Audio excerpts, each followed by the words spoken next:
হয়ে যাবে, সব যখন শেষ হয়ে যাবে, তখন আল্লাহ পাক সর্বপ্রথম উঠাবেন, যাকে জিন্দা করবেন তিনি আপনার আমার নবী বিশ্বনবী মুহাম্মদ রাসূলুল্লাহ সাল্লাল্লাহু আলাইহি ওয়াসাল্লাম। সর্বপ্রথম আল্লাহ পাক তাকে জিন্দা করবেন।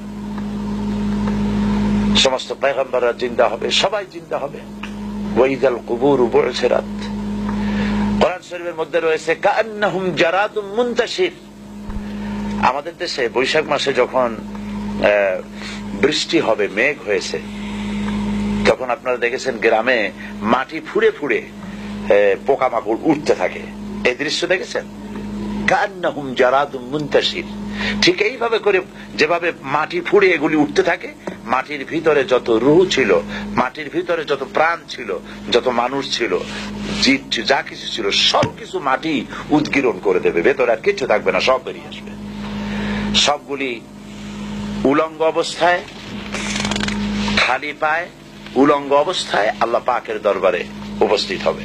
হযরত আয়েশা রাদিয়াল্লাহু তাআলা আনহা তিনি প্রশ্ন করেছেন, হে রাসূল, সকলকেই কি উলঙ্গ হয়ে উঠতে হবে? হুজুর বললেন হ্যাঁ। তিনি বললেন, তখন কি আমাদের শরম হবে না? হুজুর বললেন, শরমের চিন্তাও হবে না, কারণ মানুষ সব উপরের দিকে তাকিয়ে থাকবে, কেউ নিচে তাকাবার কোনো সময় হবে না। বিভীষিকা পূর্ণ দৃশ্য, জাহান্নামের গর্জন। কোরআন শরীফে আল্লাহ পাক বলেছেন, মানুষের আল্লাহর ভয়তে, জাহান্নামের ভয়তে কলিজা গলার কাছে চলে আসবে।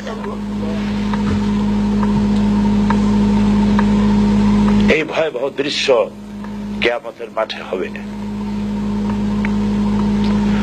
সমস্ত পয়গম্বর নাফসি নাফসি করতে থাকবেন, আল্লাহ আমারে রক্ষা করো, আমারে বাঁচাও। কারো মনে থাকবে না কারো কথা।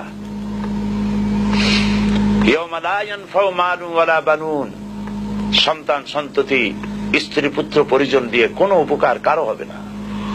কোন পীর সাহেব কাউকে সুপারিশ করার কোনো সুযোগ নাই।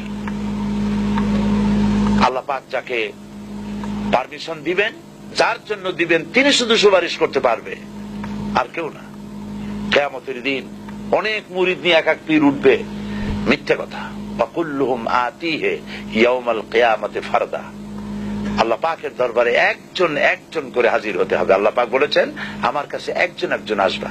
মুর্দাবাদ জিন্দাবাদ দিয়া, স্লোগান দিয়া, মিছিল করিয়া আল্লাহর দরবারে যাওয়ার কোন উপায় নাই।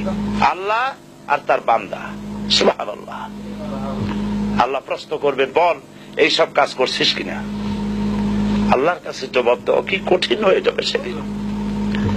এই জন্য আল্লাহ রাসূল তিনি নিজে এই দোয়া পড়তেন, আল্লাহুম্মা হাসিবনি হিসাবান ইয়াসীরা। আয় আল্লাহ পাক, তুমি আমার সহজ হিসাব নাও। তো রাসূলুল্লাহ যদি সহজ হিসাব চান, তাহলে আমাদের উপায় কি? আল্লাহ তুমি আমাদের সহজ হিসাব নিও। রাসূলুল্লাহকে প্রশ্ন করা হয়েছে, হুজুর সহজ হিসাব কি? হুজুর বলেছেন, আল্লাহ যাকে মাফ করতে চাইবেন তাকে একটা পর্দার আড়ালে নিয়ে যাবেন, জিজ্ঞেস করবেন, এই বান্দা এইসব কাজ করছো? এখন আল্লাহ জিজ্ঞেস করতেছেন, সে তো ভয়তে অস্থির হয়ে যাবে, কেন্দে পাগল হয়ে যাবে, আল্লাহ করে ফেলছি, আমার মাফ করে দাও। আল্লাহ পাক তার জবানে সমস্ত পাপের কথা শুনে সে যখন অনুতপ্ত হয়ে কাঁদতে থাকবে, আল্লাহ বলবেন, যা মাফ করে দিলাম, জান্নাতে চলে যা। এইটা হচ্ছে হিসাব ইয়াসির। আল্লাহুম্মা হাসিবনি হিসাবান ইয়াসীরা। কাবা শরীফ মানুষ যখন তাওয়াফ করে, এই তাওয়াফের ষষ্ঠ তাওয়াফে একটা দোয়া আছে। এই দোয়া আমি যখনই পড়ি আমি চোখের পানি রাখতে পারি না। ষষ্ঠ চক্করে একটি দোয়া আছে। দোয়াটা হচ্ছে, আল্লাহুম্মা ইন্না আলাইয়া হুকুকান কাসীরান ফীমা বাইনি ওয়া বাইনাক।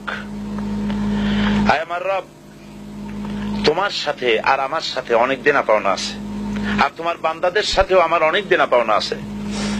তা আমি তোমার বান্দাদের কাছে যে বিষয় ঋণী আছি, সেই ঋণ পরিশোধের জন্য তুমি আমাকে যোগ্যতা দাও, পরিশোধের তৌফিক দাও।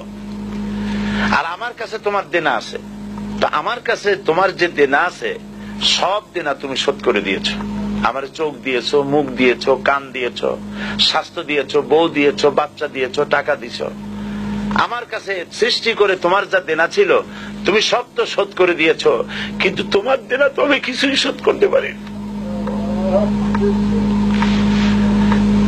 তোমার দেনা আমার শোধ করার একটা পথ আছে মাবুদ, সেই পথটা হলো তুমি আমার মাফ করে দাও।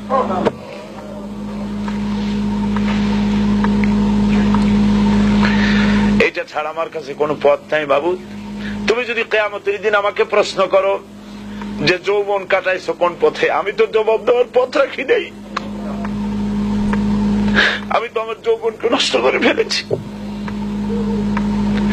তুমি যদি প্রশ্ন করো টাকা পয়সা কামাই করেছো কোন পথে, আমি তার জবাব দেওয়ার পথ রাখি নাই।